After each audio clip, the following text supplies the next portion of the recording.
इतना बड़ा कौन सा गुनाह है जिसकी वजह से सारे काम होते? एक मामूली सी चीज है जिसको हम और आप मामूली समझते हैं, मगर वो फन्नी पूरे लट्ठे को फाड़े दे रही है। किससे पूछोगे? मौलाना से पूछो तो इनकी बात भी गलत हो सकती है। किसी मुफ्ती साहब से पूछो, उनकी बात भी गलत हो सकती है। किसी पीर साहब से पूछो, उनकी बात भी गलत हो सकती है। और अल्लाह माफ फरमाए, बात पीर तो इतना बड़ा गुंडा है, बड़ा नालायक है, बड़ा नालायक है। बात पीर ऐसा पीर है कमबख्त, अजान हो रही है, नमाज हो रही है, ये पाँव फैलाए हुआ कह रहा दबा, समझे? इसके पाँव दब रहे हैं, गोश्त पुना कर दिया, और ये ना अल्लाह को राजी करेगा रसूलुल्लाह। एक तो ये कह रहा था भाग गया, अगर मैं गया तो ये कह रहा था, बोले नमाज कुछ नहीं, हमें देख लो जन्नत के 8 दरवाजे, एक मोरी है उसमें से लेके जाऊंगा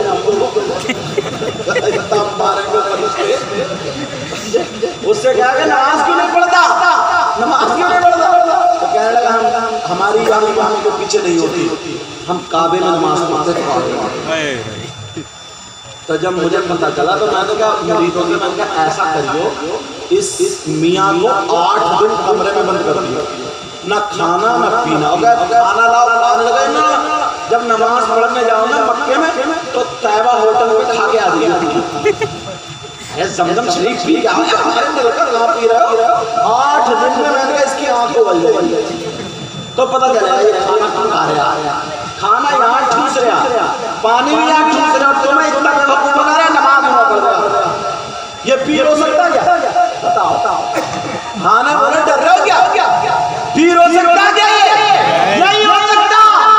लेकिन मैं जो बता रहा था, बात निकल ना जाए, तवज्जो रखो।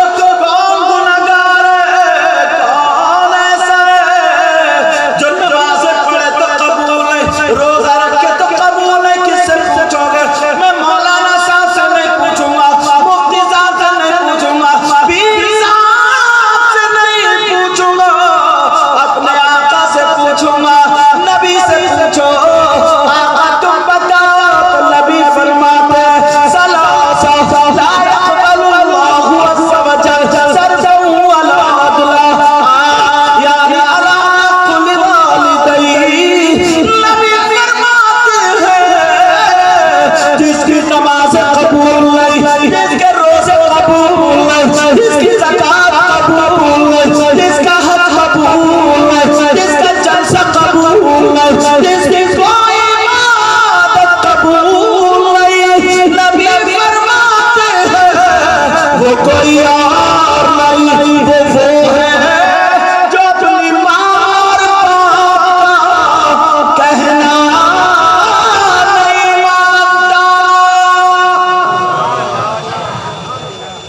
जो अपने माँ बाप को सताता, माँ बाप को तकलीफ देता, माँ बाप का कहना नहीं मानता, माँ बाप को नाराज कर देता है।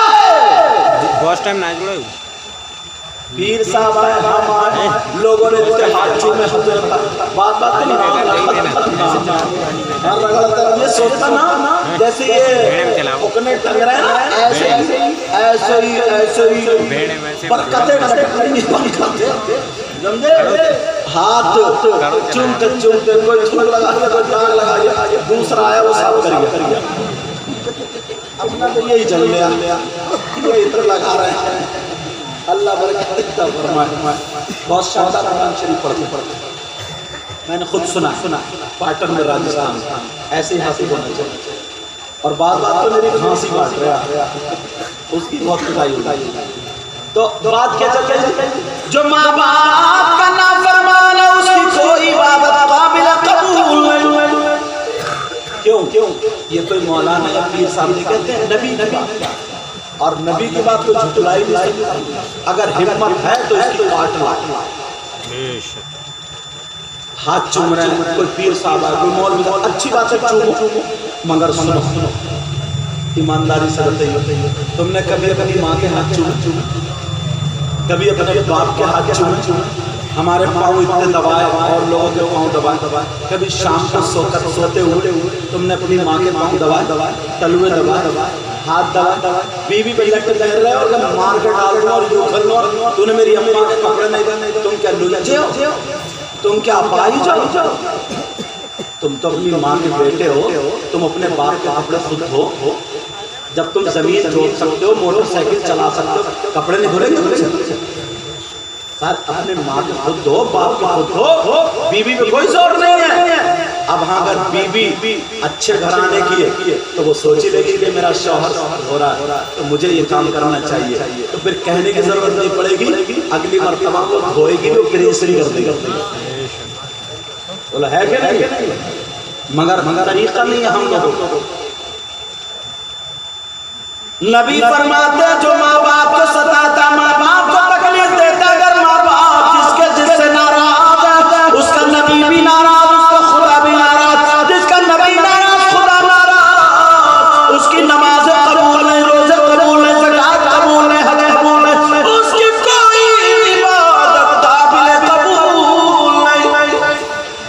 अब जितने लड़के ना मोबाइल चलाने वाले थे, अब धीरे धीरे निकल के जा इन्होंने सोचा यार ये तो अच्छी बातें बता रहे हैं, ये तो क्या बता रहे हैं, अच्छी बातें बता रहे हैं। और अगर कहीं गांव में तुम्हारे यहाँ डीजे आ जाए तो ये जितने घोड़े हैं फिर इनके पूले देखो कितने फटके हैं, फिर देखो कितने फटके हैं, मगर मुझे परवाह नहीं। नबी फरमाते तीन लोग ऐसे हैं जिनकी कोई इबादत काबिल कबूल नहीं। सुनो, तुम चाहते हो तुम्हारी दुआएं कबूल हो जाए? चाहते हो नहीं चाहते? मैं भी चाहता हूँ तुम्हारी दुआएं कबूल हो जाए। और यही वजह हम और आप अल्लाह वालों की बारगाह में जाते, नेक लोगों के पास जाते, मज़ार शरीफ पर जाते। बोलो जाते नहीं जाते? मर्दों का मज़ार शरीफ पर जाना जायज़ है। पाँवों की तरफ से, पैंती की तरफ से दाखिल हो, मुवाजा शरीफ चेहरे के सामने 4 कदम पीछे हट के खड़े हो, आयत कुर्सी चारों ओर और सूरह बकर की शुरू और आखिरी आयतें पढ़ो, 11 मरतबा पढ़ो, अल्लाह शरीफ पढ़ो, टाइम अगर है तो सूरह यासीन, सूरह मुल्क भी पढ़ो, टाइम नहीं है तो 11 मरतबा पढ़ो, अल्लाह पढ़ो, उनकी रूह को इसाले सवाब करो और उनकी रूह का वास्ता दे करके अल्लाह से अपने लिए दुआ मांगो। ये जायज़ है, जायज़। मगर सुनो, मज़ारात पर मर्दों का जाना जायज़ है, औरतों का जाना जायज़। बोलो औरतों का जाना जायज़, हराम के नहीं। मगर होता क्या है, तुम तो चले गए धान लगाने, तुम तो चले गए होटल पे मिठाई बनाने, और ये अगरबत्ती लिए बाजार में घूम रही, ये लाई घर में बरकत, ये मार रही है टकरे, ये जुमेरात में जुमेरात कर रही है। और तो का मज़ारात पर जाना जायज़। बात क्लियर करके जाऊंगा जब अच्छी लगे पूरी समझे। और तो का मज़ारात पर जाना जायज़, और यहाँ तक के औरतों का शौहर की इजाजत के बगैर घर से कदम निकालना जायज़ नहीं। मेरी बहनें जो सुन ले, औरतों का शौहर की इजाजत के बगैर घर से कदम निकालना जायज़, बोलो जायज़ नहीं है औरतों का। अल्लाह, लेकिन सारी लड़कियां गलत नहीं होती। एक लड़की की तारीख हमारे सामने ऐसी भी है ना, उसने सुनहरी हरफों से वो तारीख लिखी। अगर इजाजत तो पेश करूं, एक लड़की और उसके 3 भाई, इकलौती लड़की, बाप ने बड़े प्यार से पाला, उसकी गुड्डी में शरीयत मुस्तफा पिला दी। वो लड़की पर्दे से रहने वाली लड़की, बड़ा प्यार करती थी अपने बाप से, बाप की बड़ी लाडली थी। अब लड़की से पूछा गया, बेटी तेरा रिश्ता आ रहा, बोल बाप मैं रिश्ता कर दूं। लड़की कहने लगी, बाबा लड़का नमाजी है या नहीं है?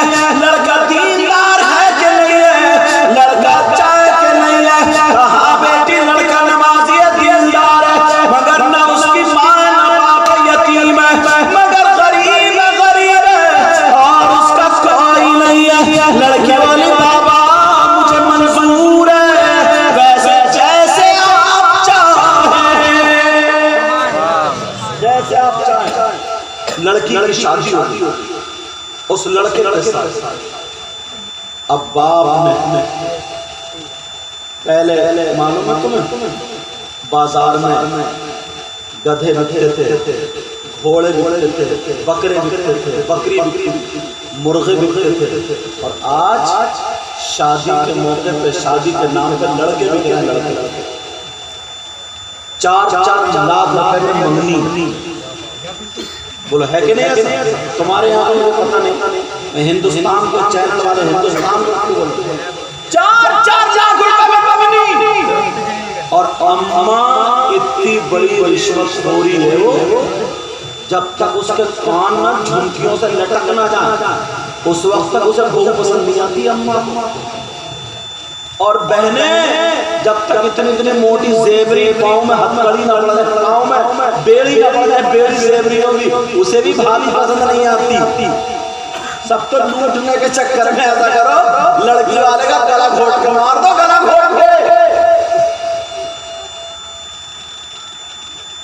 और फिर ऊपर से मैरिज हॉल में खाना 3-3, 4-4, 5-5 तरीके का अपनी मर्जी का। कम से कम 10 लाख में इस दौर में शादी बैठती थी। बोले बैठती नहीं बैठती? जिसकी 3 बेटियां हैं, 500 रुपए कमाता या 1000 रुपए कमाता, उसे लाइट का बिल भी देना है, दूध चाय पत्ती खाना पीना सब वो खर्चा करने के बावजूद जिंदगी में वो 30 लाख रुपए इकट्ठे कर पाएगा? बोलो उसकी बेटियों की शादी होगी? लेकिन जिनके लड़के हैं, अगर अल्लाह ने ना नया पैसा दे दिया तो मालूम है बिचौलिया से क्या किया? बोले यार टक्कर आदमी मिलवा दियो, टक्कर तेरी टक्कर तो देख खबर में निकलेगी। वहां लगाइए कितनी टक्कर लगाएगा, वहां तेरी टक्कर दे दिया कि टक्कर जहेज मांगने के नाम पर छोड़ो। उनकी बात कर रहा हूं जो जहेज मांगते। हाँ आपकी लड़की है, अल्लाह ने आपको दिया, जो चाहो दे दो, तो तुम खुशी से ले लो, ये जायज है। लड़की वाला जो दे रहा है उससे ले लो। मांगने की बात कर रहा हूं मैं, मांगने की। ये जो मांगते हैं अब तो टेढ़े भेड़े बुलेट मांग रहे हैं, टेढ़े भेड़े बुलेट, कुबड़े बुलेट, केगले बुलेट, केगले जिसकी धूप से उसका कलेजा फट जाएगा वो बुलेट मांग रहे हैं। यार इससे टेढ़े भेड़े से ये पूछो, तेरा कुला है उधर और बुलेट की गति है इधर, टेढ़े से संभल के चलो, हिसाब से मांग लो, समझे? मोटरसाइकिल पे चढ़ जाओ हल्की वाली पे, चलानी नहीं आती इससे। अब जब चलानी नहीं आती ना, ससुराल जाना, बोले यार अब क्या करूं? तो मोहल्ले में 2-4 लाख रुपए वैसे खाली घूम रहे हैं, जो न काम के न धाम के, दुश्मन अनाज के। अम्मा से दोपहर को लड़े, शाम को लड़े, सुबह को लड़े, और मोबाइल लिया गलियों में घूमते फिर रहे। अब उनसे दोस्त को बोले यार चल यार ससुराल को, बोले चल, इसे भी मुर्गे की टांग चाहिए थी, चल। बस तेल डाला, इस कुबड़े से तुझे शर्म नहीं आई, तुझे बुलेट मांगी है, तुझसे चलानी आती नहीं, मजदूर लेके जा रहे हैं चलाने। अब आगे वो मोहल्ले का लड़का चला रहा है, बीच में कुबड़ा बैठा, पीछे बहू बैठी है, अब जा रहा है ससुराल को। इसके ससुराल मच्छा धुएं में डूबे न जा।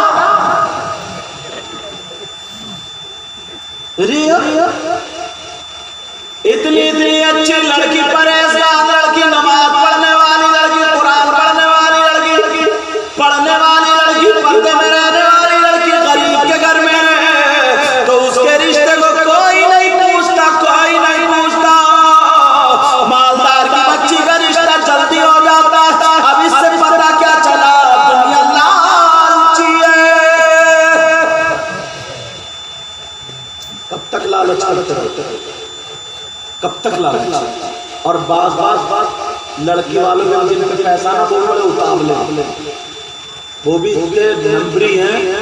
पहले बिचौलिया में कहते स्विफ्ट दूंगा, स्विफ्ट मिलवा दूंगा, पहले निकाल दे स्विफ्ट। अब वो ढूंढता फिरता, बोले हाँ भाई, वो बिचौलिया कह रहे 3 रिश्ते मेरे पास, 2 बोलोरो के, 1 स्विफ्ट का।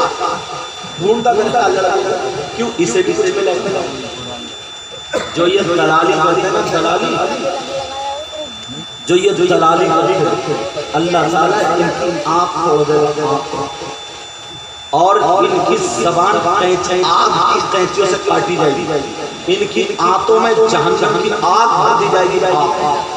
जो ये इधर से उधर रिश्ता तोड़वा करके लगवाते हैं। हाँ, अगर कोई किसी को लालच नहीं है कुछ भी, ये भी सुन लो, किसी को कुछ लालच नहीं है, उसने सोचा यार इनका रिश्ता जुड़ जाए, इनकी लड़की तो ये ऐसा करना सवाब है, ऐसा करना।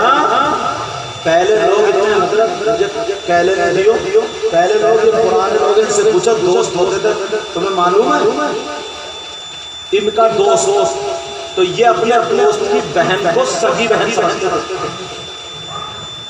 जैसे अपनी बहन को हाथ दिया जाता है ना ईद उद को जाना, ऐसे ही दोस्त की बहन को दोस्त की बहन भी सगे भाई की तरह। और आज तो दोस्त नहीं है, आस्तीन का सांप है।